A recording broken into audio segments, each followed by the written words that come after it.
presentation. And I really, the more interactive we can be, I think the more you will get out of it, because this is a situation where we are, we're all experiencing things in a very different way. We're all feeling things in a very different way.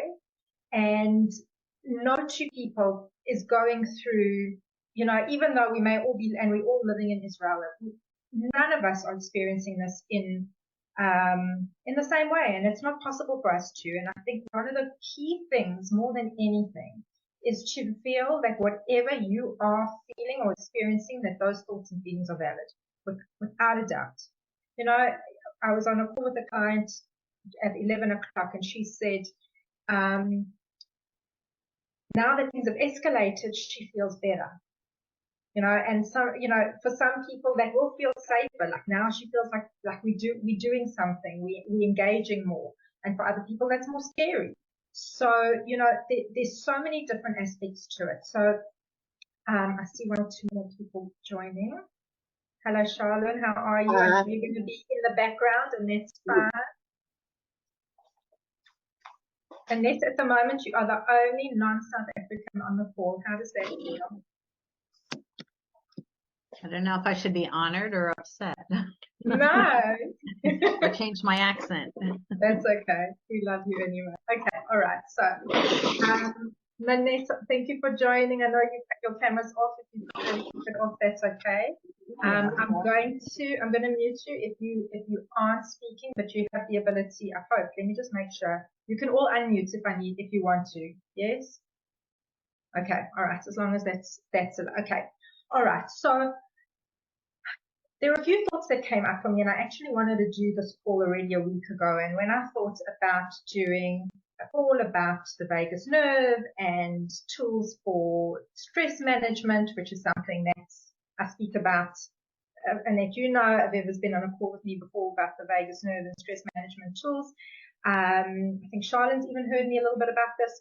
Like, it's not something that is difficult for me to discuss. It's something I'm passionate about. However, the minute I thought about doing this a week ago, I froze with fear. And I thought, no, I'm just not ready. I'm feeling too anxious to be able to hold a space for everybody else when I was feeling that way. And then I had a thought about, well, if I wait for this to pass, I may never actually do this, because there are moments all the time where we are going through experiences of feeling fearful, anxious, all of those survival mode instincts versus, and I don't know if you, and I'd love to hear from you, how you managing with this, like moments of even forgetting about what's going on and being distracted by some other things, and then the penny drops and you're reminded about it again. So this is what we're living with at the moment. I was on a call yesterday, Annette, I don't know if you were on it as well, with Sarah Ryan, and somebody spoke really, what made so much sense to me is they said we are living a double life at the moment. We are living what we are normal day to day, if I can put normal in inverted commas, because there's nothing normal about it. But alongside that, we are dealing with a situation that none of us have ever lived through ever before.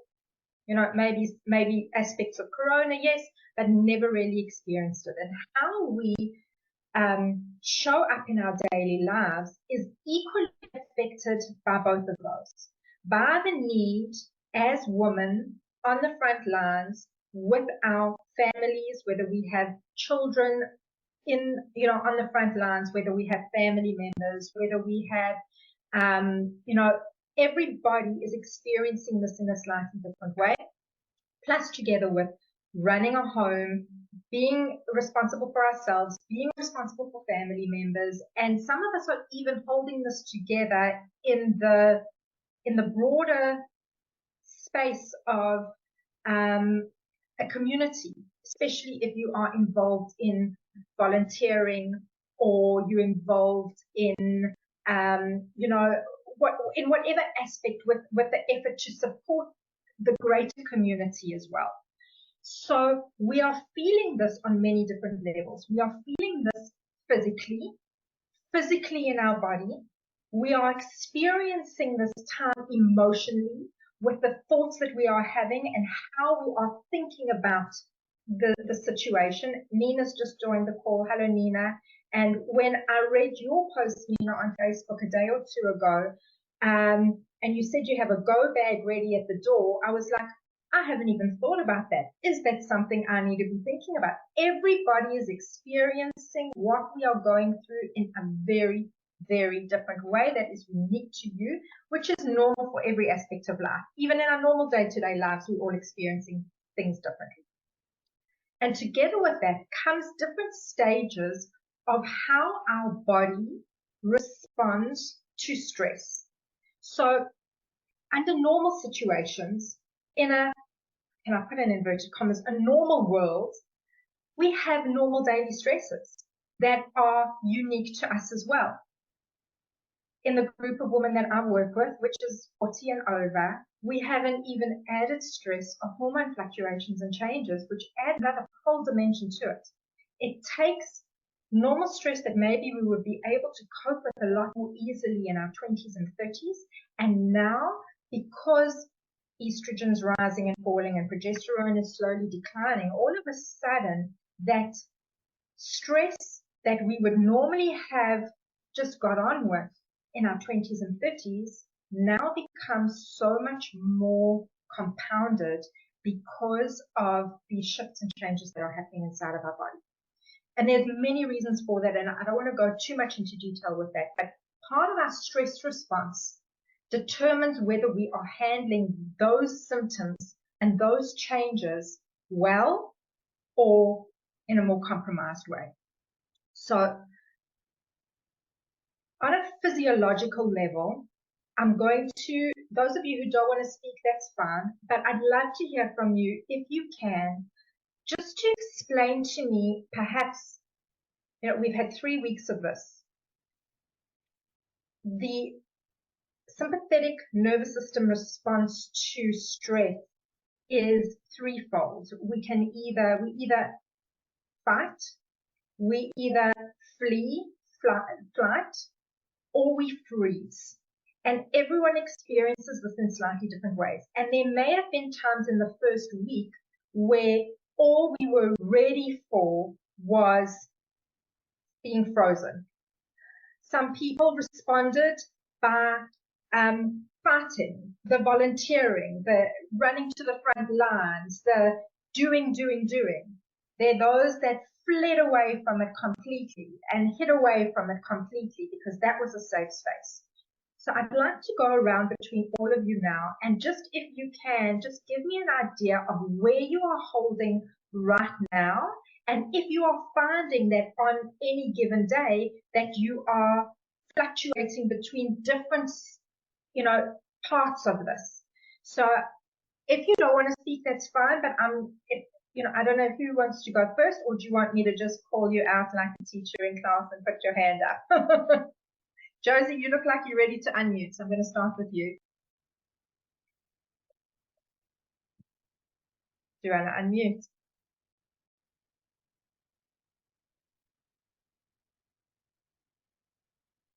There we go. Okay. I think I'm fluctuating every day. Between I found myself in definitely in a fight, in a rage kind of, literally a fight, in a rage kind of state. I find myself definitely in the frozen. Like I can't do anything. I can't concentrate on my work. I've got like a minor task that I need to do that I can't do. I'm like walking around the house, often walking past the kitchen, just like eating something because it's something to kind of do. And I'm just experiencing and this real sense of wanting to flee, of like needing to flee, but like nowhere to go and nothing safe, and not being able to assess what's safe, and just a lot of all of that in one day often. Thank you for sharing that. I want to ask you, is there any point in time that you are feeling a sense of calm or a sense of safety? Is there anything in particular that gives that to you? No. Okay. No, not at all. I feel like this is my baseline anxiety level is so high. And this is just how I am from the second I open my eyes and I kind of realize, or I mean, I'm up in the night, and I go to bed like feeling like this. Okay. All right. Thank you. I think it's very valuable for me to understand where you're at with that. And I'm gonna address all aspects of that. But let's get on. Who wants to just give me an idea of where you're holding next? Nina? Hi, yeah. So I would say the first few weeks, we definitely, as a family, went into fight mode. And it was in a way, we worked around the clock with getting things it started off with our neighbor's son was on the front line. He was one of the boys who went into Beirut, and they didn't have equipment. So we literally from the Sunday, just started off with by helping them, and it just grew. And it was so busy that my days were filled until 1, 2 o'clock in the morning. And I was so exhausted by the time I went to bed that I slept. And then after like 2 weeks of operating like this, my body was so physically tired that I had to take sort of stop. And I did that on the Shabbat. And then the second Sunday, that Sunday, which was last Sunday, I went into what you call the froze mode. I got in such a low that suddenly the reality of, okay, we need to get back working on this. And I did the big mistake of sitting down with Shabbat about listening to all the news, which I hadn't seen any videos, I had heard the news, but I hadn't actually sat down to study the news because I'd been too busy to help get stuff to the front line. And it was the biggest mistake. Like I spent from Sunday actually until Sunday, like a whole week, I spent recovering from listening to the news for the first time. And I spoke to my neighbor who's got her son on the front line, and she said for her, Sundays is definitely the worst day. And I've heard that from a few people, that we allow ourselves a bit to switch off on Shabbat and really feel a bit normality. And Sunday morning is just the worst. It's getting back into, okay, are the kids going to school? Do we have normality? Do we work? I should be working. And all that pressure is just not there when it's Shabbat. And it's kind of, I want it to be Shabbat every day, but obviously it's not. But I think once I've gone through the fight mode, I went into this frozen mode, and I'm still today treading waters a bit of thinking, okay, I should really try and find some work to do because I need to think about work, but my line of work is affected very badly by what's going on. And then I think, okay, so maybe I should clean, or maybe I should be there for my kids. But then again, all my kids have got staggered schooling, so I'm a bit of a service, and it's just all over the place. I don't think the fight, as in the sense of packing up and leaving, has come on the agenda. But what has come on the agenda, and I think that's why I logged on today, is that I realized more than ever this whole concept of we should be able to flee. We should be able to suddenly run. And I'm sitting and thinking, I'm overweight and I'm really unfit, and I should really work on that. Like kind of jokingly, my husband is a teacher and he works in Rishon, and they have lots of rockets. And we kind of like joking that, he needs to get fit because he's got like 60 kids he needs to run around and collect before he can go to shelter, and he does it a few times a day. And it's just a sad reality that, oh my gosh, it's kind of like pikuach nefesh now more than ever to get fit. So that's the only point of flee that comes into me, that I need to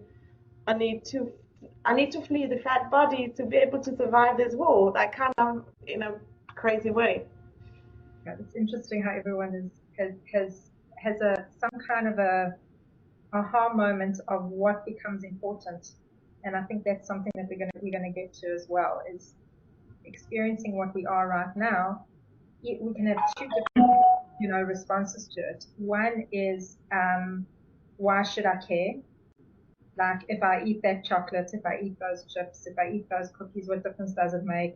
There's just, what's the point? Versus, hold on, this is an opportunity for me to really take care of myself and nourish myself in a way that is actually going to benefit me, not only now, but in the long run as well, because there is something to live for. I'd like to know in all of this, the same question that I asked Josie, is there ever, and if you're going to laugh at me putting my hands on my heart, but you know where I'm going with this, is there ever a time that you do feel a sense of safety, a sense of reprieve? So we hosted Satellite Minyanim over Shabbat. So I think Kabbalat Shabbat, seeing a whole group of people davening in our garden, overlooking. We're close to the south side of Buchman, so you overlook the mountains. So that sense of unity and peace and calm of Kabbalat Shabbat, and like, oh, the week is behind us, gives me a sense of security. Whenever I meet, my kids are too young, but whenever I meet a parent who's got kids on the front line, very selfishly, I acknowledge that, very selfishly, I take a deep breath and say, thank God I'm not in their shoes. But I very, very strongly feel that on the 7th of October, every Jew around the globe got a Tzav Shmona. They're the ones who called to the front line. They're those like myself who don't have any children on the front line, and our responsibility is to support from where we can. And I feel Jews in the diaspora, they need to do our PR and marketing and promotion, and that's actually if I'm sort of reversing your question, that's the point that actually gives me the least sense of security, because I feel a lot of Jews in Chutz La'aretz, and I'm not popular for saying it, I personally feel very let down. People who have said, I can't afford to support you on Facebook because of my business. I can't afford it because my mental health is not strong enough. I can't be seen. I need to think about my whatever. And I'm saying, you're saying that, but think about the mothers and fathers who have children on the front line, how they feel. So that's where I feel mostly let down. Sense of security again. I had a mother who came to pick up stuff we had collected for her kids unit, and she just was standing in our living room, and she goes to me, just hug me, this total stranger, and we gave each other a big hug, and that gives me a sense of comfort that we, as Jews, in Israel, wherever we are, whatever we do this together, and that's what I'm holding on to. This sense of achdut, that I feel this is what's gonna hopefully get us to where we need to be. And I kind of have a little bit of a feeling of, even though that it's so horrible at the moment, this is the only way we're ever going to live in peace. Right. Getting through this crisis, there's hope at the other end. All right, so I want you to remember two things from what you've described to me now. The feeling of Kabbalat Shabbat when you were looking out over those mountains, and that feeling of hugging that soldier's mom in your lounge. Okay, so I just want that to be something that you hold on to, and I'm going to come back to that. Okay, I'm going to ask Annette now if you can share where you're at, and then Aviva, if you want to, Manette, if you want to, and Charlotte, I'm not sure if you will, but and then we're going to move on to the more practical side of things. Gosh, fight, flight, or freeze. A little bit of all of them, I think. I think fight in the beginning. Well, I mean, there was the freeze of the shock for the first day and a half. And then it was the fight of what can I do to help? Where am I needed? My daughter called from the States and said, could I? And she gave me a whole list of stuff that she wanted to send to her soldiers in the base in Salim. So, I mean, there was just like chaos and running around and trying to like see what army clothes and warm things that I may be able to send to them. So it's more like a fight, flight, freeze. Flight, I don't ever feel like I wanted to run anywhere. I mean, there was no place to run. and watching the news and seeing what's happening in the world, I wouldn't want to be anywhere else. Yeah. I mean, if anything, it really strengthened the fact of making Aliyah and being here was much stronger. Definitely a wake-up call to my daughter who is traveling in the States to not think it's so wonderful in America and realize that she needs to be in Israel. Like, Israel is her home, and Israel is where she wants to be. As much as she may like to eat the big hamburgers in Texas, there's no place. There really is. There really is no place for her. And in fact, as she was driving, because she was traveling before and then the war hit, and then she couldn't have fun. She couldn't have fun. She was far away. A lot of inability to be there with her, to comfort her as a mother, which I think can, in a drop, identify with some of the people on the phone and some of the phone conversations that we heard from parents with their kids in the situation where there's nothing you can do and your kid is far away.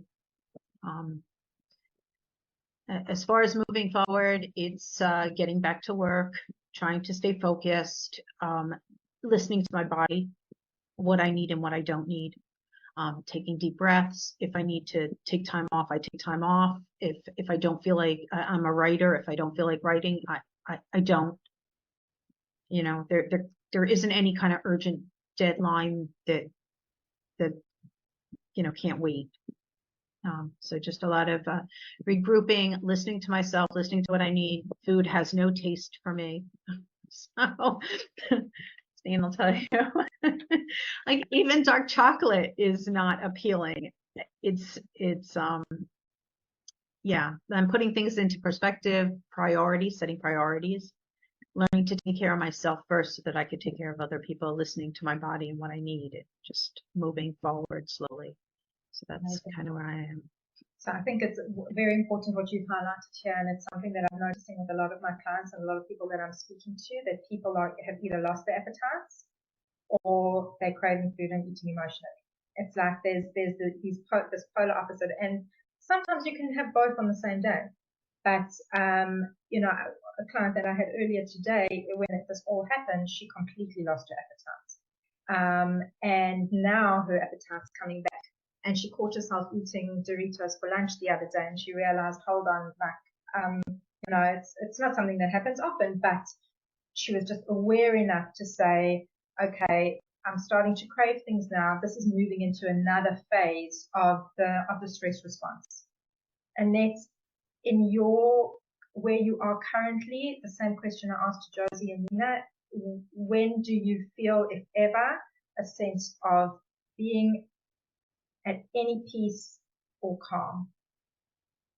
So that's the stop, breathe, relax, hold my chest, right? The holding of the chest, even with the fist on my heart, and repeating to myself, I'm safe. I'm in a safe environment. I have a house. I have a place to be. I know where my bomb shelter is. I have a dog. I can pet him. All of those things help to kind of calm me down and make me feel like more grounded. Sometimes even like walking outside, getting a little fresh air, walking around outside, and just a lot of slow breaths. Excellent. Okay, thank you. Right. Aveva, would you like to turn your camera on and share? Yes, sure. Hi. So I'm feeling tense and also very heartbroken inside with everything going on. We left South Africa, but this is nothing like what we experienced on the 7th of October, It's just beyond. I can't think even beyond what actually happened. You're worried all the time about the hostages, the people, everything. People have asked me, do I want to come and stay at them? And you know what? This is my country. This is Am Yisrael Chai. This is where we belong. My kids went back to school. My husband's working in Jerusalem. And this is where we built our home. and we need to all stand together. I'm happy about that they're having a challah bake. I think that's important for everyone to be together on the Thursday night. I told my children they're also coming to do it. And I think it's important to just stick together and be united. You know, I've helped wherever I can. I've made biscuits for the soldiers when they needed some things. I went and got. I've tried my best, like, just to be involved. And I think it's important to also know what's going on. You know, like now they've gone into Gaza, which is very tense and very like really nerve-wracking, you know, and I'm nerve-wracked for the soldiers and for the hostages and just for everybody, you know, and all over the world there's trouble. So it's, yeah, a very tense time for everybody. How's that affecting you? Are you feeling anxious? Where are you feeling the tension in your body, and how's it impacting? You know, do you find yourself having lost your appetite? Do you find yourself like craving foods? I'm just interested to hear how that's affecting you. I actually like feel like tense all the time, you know, like anxious, and like when my children go out and this one goes out, I feel happy when everyone's home, like on Shabbos. Then I feel happy. I feel very tense all the time, and like in my heart, I can feel my heart. I have actually it's actually like I've been always wanting to diet or so it's actually been helping me quite a well. I mean, in that sense, you know, I haven't been eating so much, and I've been careful what I've been eating. In that sense, you know, like just because I need to do it for myself, you know. But yeah, no, it's just not easy. It's not easy, I think. The same question I asked Josie and Nina and Annette. Is there a time that you do feel any sense of calm or just some peace within yourself? Yeah, when everyone's home at night, then I do. Like everyone's hopefully safe, you know. Even though we had to on the Friday night go and sit in the bomb shelter, but like at least we were all together, and you know, yeah. So like kind of in Shabbos, you know, like when Shabbos comes, you feel so much better. Even if you walk into shul, you know, you still feel kind of like safe. I don't know, like that safe feeling, you know. Like when I went to shul on Shabbos, it was 25-minute walk, and I just felt like just to be with everybody and see all your friends and everything was, you know, like quite a right. So what I want you to hold on to from what you've just described to me, first of all, obviously that safety of knowing everyone's under the same roof, that gives you a lot of peace, which absolutely. Yes. And unfortunately, right now you know, with kids going to school and in and out, and that your husband going into Jerusalem, like we don't always feel that, but seeing other people and connection for you is what is giving you a sense of peace. So I want you to remember those two things. Okay. Okay. Thank you. All right.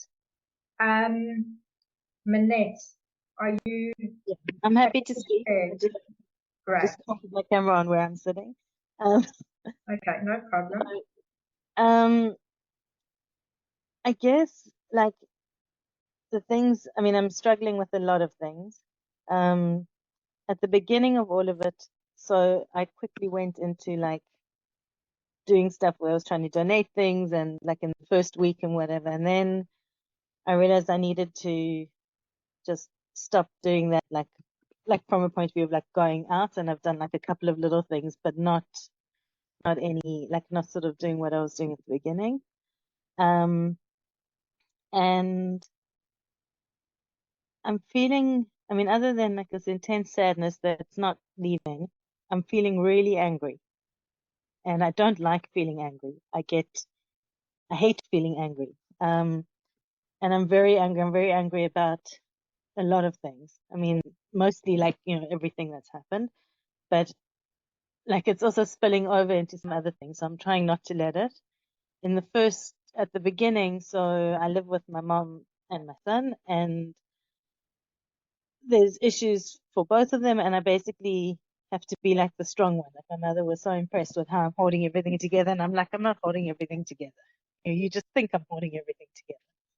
And so I'm sitting in my room falling apart, or when I'm meant to be working, I'm crying, or I'm distracted reading the news. I try not to read or watch actual news. I've got a couple of updates like in Hebrew and English, and I try and make that the only things that I sort of keep track of. Otherwise, it's very overwhelming. But I'm definitely very much sort of frozen, that I'm struggling to do things I need to do. Until a couple of days ago, I've been eating an insane amount of junk food and not being able to cook meals and stuff. But then I realized that I'm not going to allow Hamas to harm me even more than they already have. And so I'm not, like, things are not perfect, but I'm getting a bit of a handle on what I'm eating, and I'm making small choices that are better choices. But yeah, I guess the thing that's very hard is all the ups and downs. Like it's a constant thing of sort of ups and downs. I'm sleeping. I don't usually sleep so well. I'm sleeping worse than usual. I basically have enough of the day. By about 10:30 or something, I go to bed. I'm awake by like 2:30, 3 o'clock every morning, and I can't usually go back to sleep. I sort of try if I can, but I can't usually. So I'm also existing on like hardly any sleep. So yeah, I guess, and on top of everything to do with the war, I've also got all the regular stresses I have of things like an ex-husband who keeps losing his jobs and hasn't paid child support. So I've like got all these extra worries that you would think, like you don't have to worry about the day to day, but you do, because everything is there from the day to day, and then this is just all on top of it. So I'm finding that things are pretty rough at the moment. And but It sounds I like wasn't going to log on, and I thought I need to do something for myself, so I logged on. good. I'm so happy that you did. The same question I asked the other ladies. Is there a time that you do feel any sense of peace or calm within all of this? Honestly, the only thing that maybe brings me a slight sense of calm is I play some word games online. Okay. And that's about the only thing, that I can sort of lose myself in for a little bit. Otherwise, my brain is, even then, I'm still thinking about everything, but I can kind of, just for a short time, I can slightly switch off. Right. So there is an element of distraction that you can. Yeah. Okay. All right.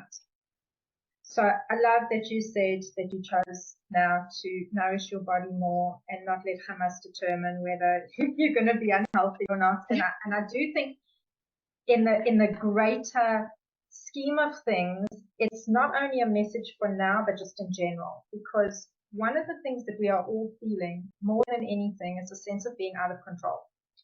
And when we are feeling out of control and things are not as we would have chosen them to be, it can spiral us in very many different ways. And one of the tools that I want to share with you today is the ability to still have self-agency, even when things around us may feel like we have no control over them at all. So there are still things that we have the ability to make choices on. And that is one of the things I want to empower you with today. And it's not only a message for today, but it's a message for life in general, that we have the ability in any given moment to choose, to have the self-agency over whether we are going to go one path or another path. And even though our body is going through a very visceral response, and I'll explain a little bit to you what I mean by that we sometimes have no control over that, we still have a degree of, I like the word self-agency versus control, because it gives us a feeling of being empowered in a moment where we feel like we perhaps have lost our power and control. Before I move on, I just want to check in with Charlotte if you wanted to share anything. And I know Nina let me know that Deborah is also in the background. And if you would like to share, I would be happy for you to. And then I'm going to bring this all together and really just give you some she's got some messages that will really help you and just give you a sense of being able to be centered. Charlene. Hi, can you hear me? Yes. Okay. Just I feel very anxious all the time, and I live with my daughter, as you know, and the whole day when I'm here at home, I don't go anywhere. She goes, "You dare go anywhere, Ma?" kind of thing. I wait up for her to come home. Now it's bed with my granddaughter is back here, and one does eat different food. I mean, I'm trying just to have like snack things, not to have like chocolate, as an example. And the nights are hectic because you go to bed and you don't sleep well. It is like that. And it's one of those things. It's happening. And then my family from South Africa phone and they, "What are you doing? It's mad." I said, "Listen, relax, relax." I'm not relaxing them. Meantime, I'm the one that's being so stressed about it. And that's it. I can't say anything else. Are you feeling at any point in time a sense of calm or peace at all? When Stacey comes home, my daughter comes home, then I yeah. Okay. I do. Right. But also being with people the same way that Viva was also speaking about everyone being at home, knowing everyone's there. Wonderful. Okay. All right. Okay. I get it. Okay. Okay. Okay. Deborah, do you want to share anything?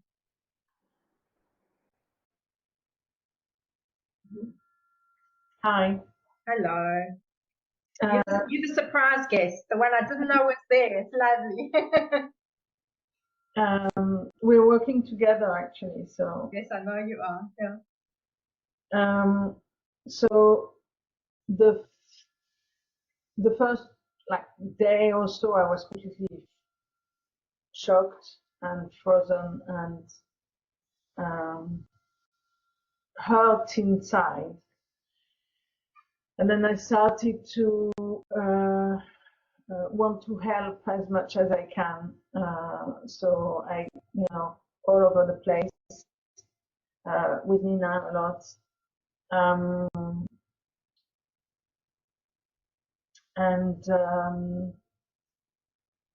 I'm absolutely unable to work. And we just talked about it with Nina just before the Zoom started. I'm a sponge.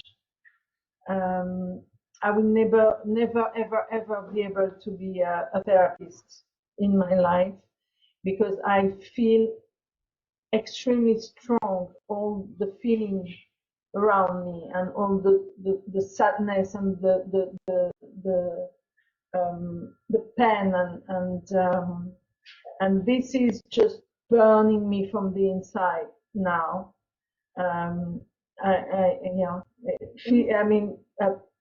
Really for real, physically, because I'm just started Crohn flare. So that's physically really painful for you as well. For real, burning me from the inside. And everybody keeps telling me, yeah, you need to breathe and you need to do this exercise and yoga and this and the other. And I'm just like so much not able to do anything for now. I try to work like 3 hours, 4 hours a day. It's my maximum, but it feels so hard. Yes, and yeah. And my safe time, it's usually at the end of the day when I have 3 girls. They are not in the army, and by the end of the day, we all meet on my bed and have a girl talk where everyone is talking very openly and also about girl stuff and very like how do you say, not important things. And this feels good. Right. Amazing. Thank you for sharing. It sounds like physically for you it's a very, very hard time. And I think anybody who has any chronic illness right now or any inflammation that normally affects their body, you will feel it more acutely because, and it's interesting, Josie's husband is a gastrosurgeon, yes?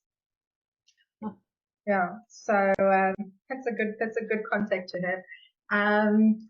And anything from an inflammation point of view is what we're going to see more. So, for example, I've got clients who, like, if their bowels are normally not 100%, they're having more diarrhea, they're having more constipation. There's more bloating, there's more reflux. There's anything that you feel it more acutely. For me, where I feel inflammation is in my joints, especially in my finger, and that is something that has been affecting me. So what I want to do with all of you now is, first of all, I want you to remember, and Josie, I know that you didn't have that safe space that everybody else seems to have had something that helped to calm them down. So I want to give you something maybe to think about, having heard what everybody else had to say. Perhaps there is something that you didn't think about initially that now you can go back to and say, having heard that maybe when everyone's home, or like that there is a time that perhaps you are feeling a sense of peace or safety. Are you able to share anything now that maybe you thought about?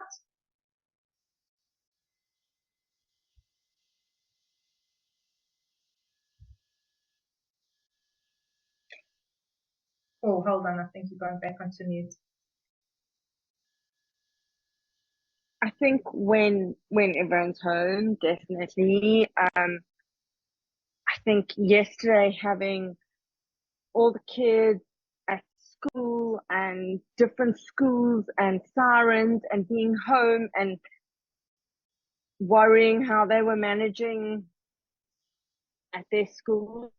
But if I think about it, I think I have had moments of peace. I'll share with you just a very funny story. I won a facial and relaxation treatment on Facebook a few months ago, a while ago, and I had it booked for now. So I messaged the lady, I don't know if it's still going ahead or what the story is. And she was like, yes, I know she's got kids in the army. So, I want you to be mindful. She's like, yes, it's very healing. It's very relaxing. Definitely come. So I go for my treatment, and actually the beginning of that treatment, I was feeling amazing. I was feeling relaxed, and I was feeling calm, and I really felt her healing energy. And this was the first time I've left the house space. Well, I mean, besides for volunteering and baking and cooking and taking things and dropping things, the first time I've left the house to do something for me. And the next second, her salon is in her mamad. And the next second, there's a siren, but obviously I don't get the alert on my phone because there's no signal in her mamad. But the next second, her entire family piles into the mamad, including her husband who's working from home, and all her kids, and I'm sitting there without a shirt on, and the whole story. But that brief moment before, and I did meet friends for a coffee in and amongst this, also to give them support, because they're the ones with kids in the army, not me. And when Aviva was saying that about connection with people, I have. It's not, there was a moment, that connection with people, it did make me feel a bit better. Even if we're talking about the war or whatever, that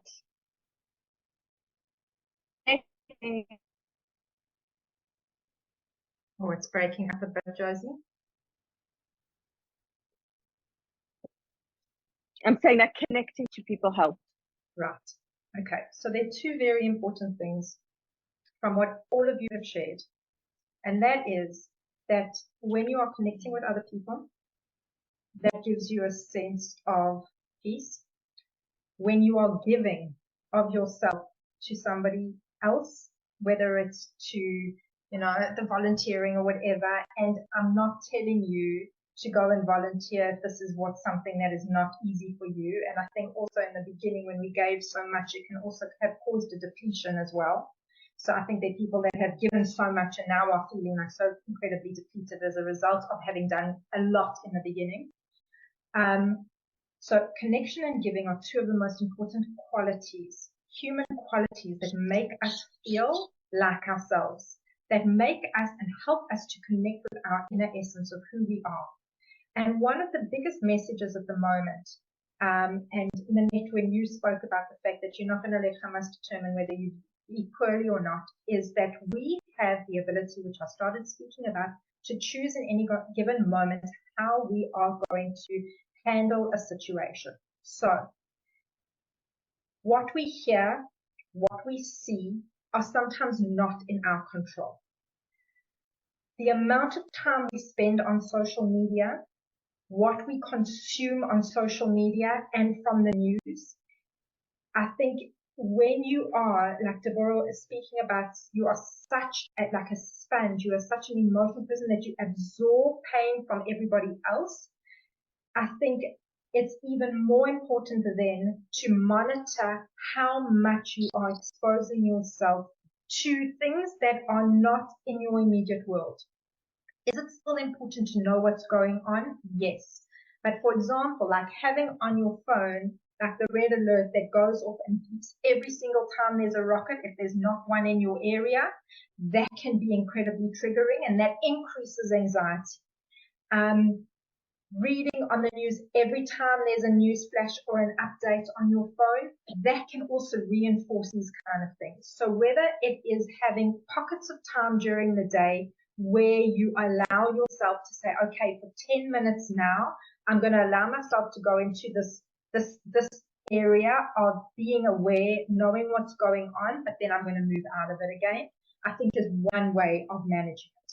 Why is this important? Because our body viscerally, which means that we are feeling it on a cellular level, whether we feel we have control over it or not, is reacting. So when we get into this fight, flight, freeze response, what is essentially happening is that our body is preparing to survive. Whether it's an immediate threat, whether it's a thought that comes up, whether it's a story that we hear, or whether it is actually somebody on the front lines. We all feel it. Hearing the siren is triggering it every single time. Hearing booms in the distance is also the same unnerving feeling. It triggers it every single time. And it's a gift that your body is giving you to go into the survival mode state of either fight, flight, or freeze. Because your body is saying, I need to deal with danger right now. What is happening in that moment is that your adrenal glands are pumping out cortisol and adrenaline and increasing your blood sugar so that all of the blood is going from your stomach, from your intestines to your heart and your big muscle groups so that you can escape. And when you're feeling frozen, you get a knot in your stomach that goes together with that as well, because even though you want to run away from that danger, your body is heavy and leaden at that time. So, Deborah, for you, the increased inflammation for your gut is because there's not enough blood flow going there. Okay, and yes, saying just breathe feels, how's that going to make any difference to me in this moment? And I'm going to share with you why breathing in a certain way can help. Okay? The other thing that happens when you are in that state is that you feel like something else is controlling you. And we always try and fight that, which means that we are using more energy than normal on a daily basis to do the tasks that we would have done in our sleep. So only being able to work for a certain amount of time and having the ability to concentrate for that amount of time is now taking a lot more effort, a lot more energy than 4 weeks ago. 4 weeks ago, maybe you wouldn't have even had to think about how many hours am I working a day. You're just going. But now it's a very different situation. So what do we need the most of at this moment? We need compassion for ourselves. We need to know that judging anything any aspect of our lives right now is not helpful. If you say, I should be doing this, but I can't, you're judging yourself. If you're saying, I don't want to be feeling this way, but I am, you're denying part of what you're experiencing, and your body is still holding all of that. So why does emotional eating take over at a time like this, or loss of appetite? But I'm going to address the emotional eating. Is because we are not feeling safe in our bodies, and because there are emotions, feelings that we are experiencing that are difficult and we do not want to be feeling. We don't want to be thinking these thoughts. We don't want to be seeing these images. We don't want to be hearing the stories. This is something that goes against our humanity. Everything that we are experiencing right now, we feel is unjust, and there is no kindness in the world except for what we see unifying Israel. So where do we take strength from at a time like this?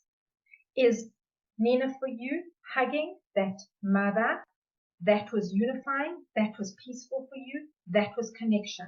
Being together for Kabbalat Shabbat and being with other people in that moment, that is feeling like I am connecting on a much deeper level, and I'm not allowing all of the noise of the world right now to bombard that space. So we all need a safe space to be able to go into in order to remove ourselves, even if it's for 30 seconds or 10 seconds, from all the noise that is raining down on us on an ongoing basis. Right. Our breath, our neshima, is our deepest connection to our soul, to our essence. And by not breathing, by not feeling like we can take a breath, and there are days that I have to remind myself to breathe, I actually feel like I'm holding my breath. And when I even say that to you right now, as I said that, I got this tension, anxiety, tightness here. Because when we are not breathing, we are not connecting to ourselves. We feel like we have lost ourselves through this. So, how do we reconnect to that? How do we reduce the stress that's going to rear its head again? It's impossible for it not to. It's important that we are ready to run away from danger, but we want to reduce it. We want to be able to manage it a little bit so that we are not frozen from it, only anxious from it, and feeling like it is controlling every aspect of our lives. There is, Aviva, you did the workshop with me with the vagus nerve, and I'm going to remind you about it now, and it's incredibly effective. When we are in stress response, our body activates the adrenal glands. As I described to you, blood flows to our big organs. It is to our heart so that we beat faster. Our breathing becomes more shallow, away from our stomach and our gut. And in that moment, I don't know if you've ever seen, I'm going to show you this card. Tell me if you can see it. It's called tunnel vision effect. Can you see on this side of the car, you see on the card that you see somebody who's driving in a car, okay? They can see the cow in the middle of the road, but they can also see what's going on around them, okay? Versus somebody who's in very, very stress response, tunnel vision effect, fight, flight, freeze, where all they see is that. They don't see anything but that. This is what we're experiencing right now. In the beginning, this was all we had. It was intensity. But what I'm encouraging you to do today is to be able to start using your ability to zoom out of the picture a little bit now, okay, and see what is giving you some sense of peace and calm. And I'm going to give you a tool to be able to do that. But this visual is very important, because when we get here, then it's overwhelming and we can't think clearly and we're frozen. We don't see any other options. When we take a step back and we see that there's a bigger picture, even if it's just for 1 second, it gives us a sense of relief. So the switch between those two of being in that tunnel vision effect versus being able to take a bigger step back and zoom out and see a bigger picture is being able to activate something called the vagus nerve. Who here has never heard of the vagus nerve before? You can raise your hand, you can, okay, right. I'll fill you in. The vagus nerve is a pair of nerves that starts at the base of the brainstem here, okay? And why is it called vagus? Because it wanders, it's a wandering nerve that goes all over the body. It goes to our ears, it goes to our throat, it goes to our heart, our lungs, our diaphragm, which is going to be very important for me to explain to you, our intestines, our spleen, liver, kidneys, gallbladder, okay? This nerve is, I call it the magic wellness switch, switches you from being in this fight, flight, freeze response into what we call the rest, digest, and restorative phase. Okay? And our body does this on a daily basis. When we sleep, we are more in this phase. And right now, when we're not sleeping enough, for those of us who sleep is very affected, it means that we are spending less time allowing a relaxation in our body, and we're spending too much time in this fight, flight, freeze response. And in that state, there's more inflammation. So we want to actively bring ourselves into a calmer state, even if it's only going to last a few moments. And if we can practice this 5 minutes here, 2 minutes there, it just slowly over time helps to calm things down.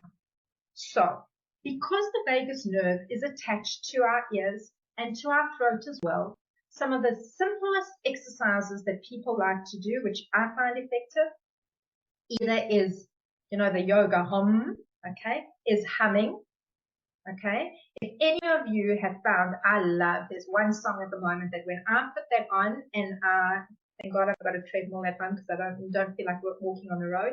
I put that song on and I'm on the treadmill. I feel like it immediately increases my mood. It's boosting, and I sing along to it, so it activates the vagus nerve here. The next part is that the vagus nerve connects on your diaphragm. Do you all know where your diaphragm is? Yes? Right. It sits here under your breasts, under your brain fog, your rib cage, and at the top of your stomach. Okay, and it is a muscle.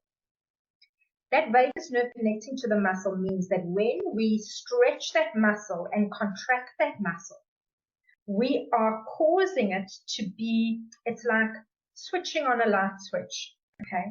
So the best way to activate it there is through a breath work exercise, which does not have to be difficult. The best way to do it is I want you to put one hand on your chest and the other hand you're going to put under, like where your diaphragm is. Now, if I say to you, please take a deep breath in, I want you to take a deep breath in and I want you to tell me which hand pops out the most. Take a deep breath, everybody. What rises the most? Your hand on your top or your hand on your stomach?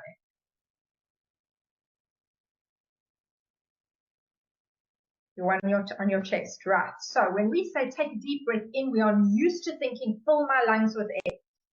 Raise it up, okay? Wonderful, fabulous. The problem with that is that it doesn't pull on that nerve on your diaphragm. So what I want you to do, which no woman loves to do, is I'm going to tell you to reverse having a nice slim waist and stomach, and you're going to push your tummy out, okay? So you're going to take a deep breath in, and you're going to force your stomach out through the air that you're breathing in. I want you to breathe into a count of 4, trying to do that. So let's go. Breathe in deeply. 1, 2, 3, 4. Can you feel your stomach hand expanding? Right. Now, I want you, when you release that air, if you need to breathe in again, because now I'm speaking for long and I don't expect you to hold your breath, I want you to reverse the process. I now want you to suck your stomach in and bring as if your belly button is being drawn back to your spine. Okay? So you're going to breathe in and push your stomach out. And then you're going to breathe out and bring your stomach in. Okay. 6 breaths like that should already allow you to feel calmer. Anybody want to share? Has that lowered your anxiety, even if it was from 10 to 9 or 9 to 7? Any improvements? Yes, Josie, you can raise your hand if you don't want to come off mute. Deborah, I know you're feeling like you can't breathe. It's good. Excellent. Right. This is something simple that you can do wherever you are. Wherever you are. And sometimes it even takes putting a reminder on your phone once an hour to go breathe. Right. I'm stopping what I'm doing right now. And I'm going to breathe. I'm going to breathe in deeply like that. And I'm going to exhale. That alone calms things right down. Okay. The other thing, and that's why I mentioned it in the beginning, is that when we put our hand here over our heart, I don't know about you, but for me it is very, very calm because it allows me to feel like I'm connecting with myself. And when so much is spiraling around us and we don't feel grounded, sometimes if you've got a garden, Josie looks like you're sitting in a garden. If you have a garden, to go with bare feet on the grass is very grounding. And the other thing that you can do is just put your hand here, and the words to say to yourself in that moment is, right here, right now, in this moment, I am safe. Because you are. There is no risk to your life right then, right now, in that moment. And even though we are bombarded all the time, and we are feeling this all the time, part of the reason that we are feeling that is because we are all connected. Some of us feel it more acutely than others. Deborah, for you especially, we feel that pain when we think about other things that are happening. We are one Jewish neshama. We are all interlinked. And I've been seeing a trauma therapist once a week for the last 2 weeks, not because I'm a 10 out of 10, but because I'm holding space for my family, for my clients. I want to be there for other people, but I need to give to myself as well, and I need to have the ability to debrief. And she told me something amazing, which I never thought about before, because I asked her, you're dealing with trauma here. Have you ever dealt with anything on this magnitude before? How are you treating people differently? And she shared with me that normally when people are experiencing trauma, and this does not mean that you have to have a son or daughter in the army, and you do not have to have a first, degree person that has, God forbid, lost someone. Because we have this collective soul, we are all experiencing it. With trauma therapy, normally there's a then and now, and we are in the middle of it. There is no then. It's only now. And that is why being able to take a moment at any given point in time and connect within and breathe and to say, in this moment, right here, right now, I am safe, allows us to breathe more easily. Yes, we can go back to whatever we need to do, and maybe we go back to being frozen a minute later. But being able to keep ourselves, coming back to that grounded space is incredibly beneficial. When we eat emotionally at a time like this, it's because we are rejecting emotions that we're experiencing because they are uncomfortable. And instead of doing that, we can name how we're feeling. Or if we don't know what it is we are feeling, we can just say, this doesn't feel comfortable right now. I don't like this. Being able to express that also reduces the need to put something in my mouth to soothe me. And the other question I like to ask is, if I eat this right now, is it going to make me feel better? If yes, b'simcha, please go and eat it. But I want you to eat it and enjoy it and do it slowly. And if it's not, then you can ask yourself, what is the next best thing I can do for myself right now? As women, we are on the front lines, whether we are right there or in our own homes and never leaving. We are a support for our family, for our extended family, for people that we are making them feel better in other countries, okay? We are support for so much more that we have to be able to give to ourselves as well. And therefore, I want you to find that time in the day, whenever it is, to breathe, to connect, to ground yourself. Because the truth is, then you are making a choice in that moment to be who you need to be. And maybe tomorrow it will be different, but it's so incredibly important. And because we are all one soul, we are also one nervous system that is connected together. And that is why we're feeling things so acutely. And what this trauma therapist gave me the most amazing image to think about, and I love it. She says within a nervous system, every single person is one cell. One cell. And if you've ever done biology, it's one of my favorite subjects, that cell membrane, even if you have basic biology, is permeable. It lets things into the cell and it lets things out. And we need to, in our own ways, think of our unique bubble, our cell, as what are we allowing in? What do we have control over what we allow in? And what can we filter out so that you can still be self-contained in this? There's a wave and we move with it. But still, at any given moment in time, you have the ability to have self-agency. What can I do right now to help myself feel calmer? How can I, even when a siren goes off, it took me 2 hours on Friday night for my body to settle after our siren. And it's not because I didn't want to. I really wanted to feel better, but it took me time. It took me time because that is that visceral response. And before I went to sleep on Friday night, did my breathing, and I did also, I've been doing some of the EFT tapping online things with Pearl Lopian. I'm happy to give you her number. She's been doing a lot of them. They're amazing. Whatever works for you. I didn't even tap. I just touched the points and breathed at each point, and I went to sleep. Whatever you can do right now, the moments that give you peace, Nina, when you're feeling, oh my gosh, this is all too much, I want you to go back in time and remember what it felt like hugging that soldier's mother and being with people for Kabbalat Shabbat.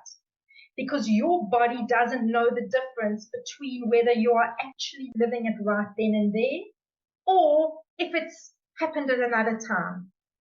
But in your mind, you can take you back to that place. Aveva, when you're not feeling good during the day, Josie for you as well. When your family are at home, Charlotte for you as well. When your family are at home and that is the same time, I want you to go back to how it feels during the day. Deborah for you, imagine yourself lying on your bed with your daughters having that conversation. Even if you are not actually there, you can access it. This is in your control. Right. I want to hear from each of you. How are you feeling now? If there's something you can use. Just a little bit of feedback before we end today.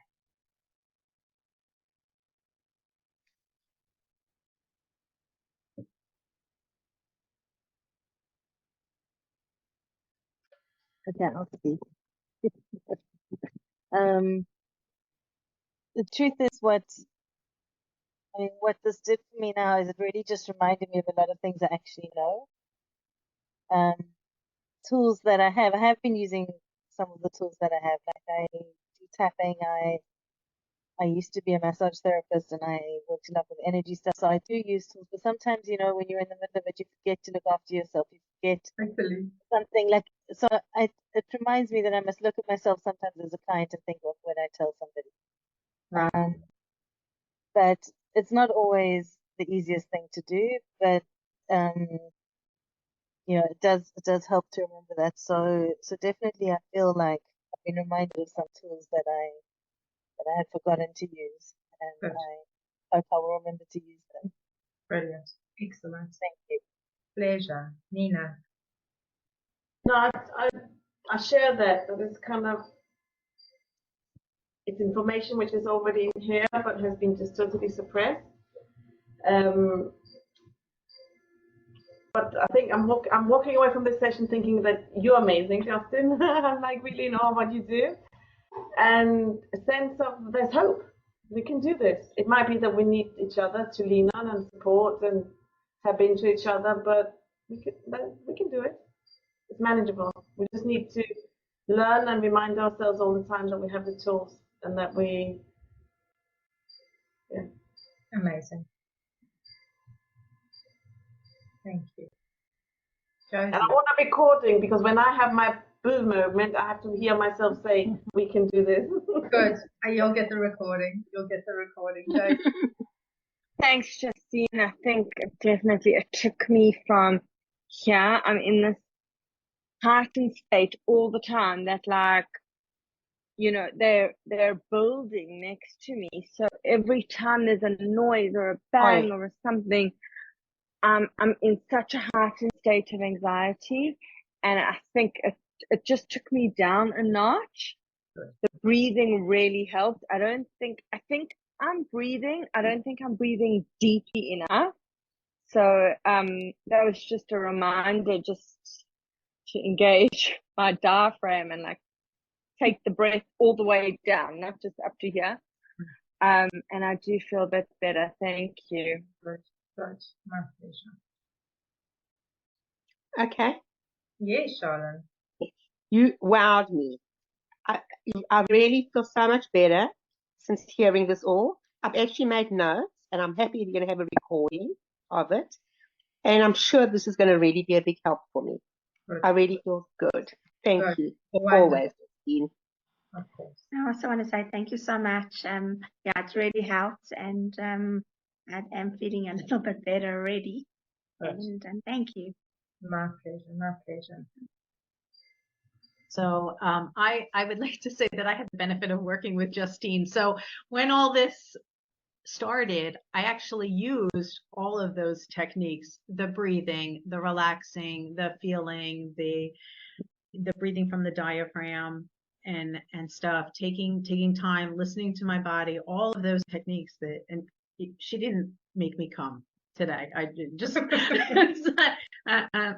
just in general that there have been many times that like even the resting, like when I know that I get a little stressed, I put my hand to my heart just like she taught me, and I've practiced those techniques. So I mean, you know, it's really simple and it really works. And so thank you, Justine, because you really, you know, without even knowing it, really helped me through this. And that's, you know, probably why you know, it's my stress level isn't, you know, bouncing off the charts. Amazing. Good. You know what? I think it's so important, and this is just something for everybody, that no matter what, when we learn tools of resilience and we learn to nourish our bodies, not just with the food that we're eating, but our thoughts, our actions, our lifestyle habits, it comes in handy at times when we're being called on to need to use those. And I need in the beginning you were speaking about now's the time for you to get fit and to feel, you know, there's never a good time for anything.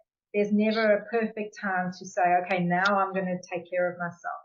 You can do it at any given point in time, and it doesn't have to be perfect. It can be right now in this moment, I'm choosing to have something nourishing, even if an hour later I decide that the chocolate cake's the right option. But, you know, and not to judge that at any given moment in time, you have the ability to make that choice. And anything that you do, which is a step towards nourishing yourself, whether it's your mind, your body, your soul, is so, it benefits you, not only in that moment, but for the long run as well. Deborah, I want to hear how you're feeling.